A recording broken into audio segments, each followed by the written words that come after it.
Kas tad ir fertilitātes pārvaldības konsultācija?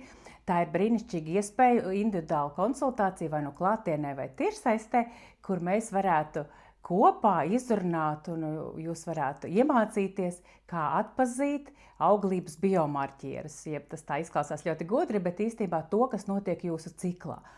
Un šīs zināšanas var izmantot ļoti daudzos veidos.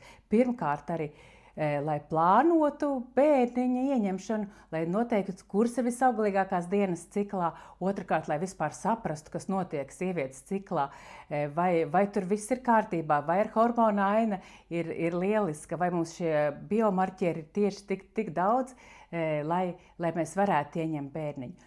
Un šīs konsultācijas nodara arī tam, lai vienkārši iepazītu, kas notiek manā ciklā, bet arī tādos gadījumos, ja mēs gribam plānot ģimeni, atbilstoši šiem auglības ritmiem, arī sievietēm, kurām ir neregulāri cikli, lai viņi saprastu, kas notiek, kurā brīdī notiek ovulācija, arī pāriem, kas tiešām vēlas ieņemt mazulīti. Un man ir bijuši neviens tāds gadījums, ka tikai iepazīstot savu ciklu un nosakot tās visauglīgākās dienas, arī izdodās diezgan ātri ar dabiski ieņemt mazulīti.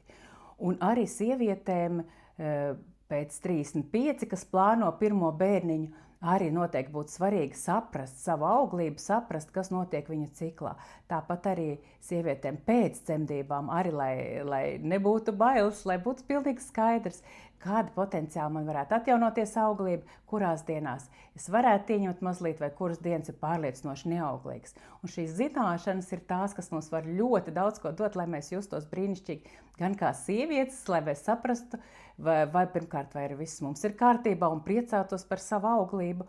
Un arī saprast, varbūt, kurās gadījumos ir nepieciešama meklēt kādu palīdzību, bet tas ļoti labi palīdz pāriem, lai arī vīrieši saprastu, kas ar viņu mīļotām notiek, kāpēc viņas jūtās tā vai citādāk, kādā cikla dienā, kā viņu hormoni mainās un svārstās, un šīs zināšanas ir neatsverami svarīgas. Tā kā fertilitātes pārvaldības konsultācija, tās ir 2 līdz 3 individuāls tikšanās reizes, kas var būt gan klātienē, gan tiešsaistē. Tā kā piesakieties un tiekamies!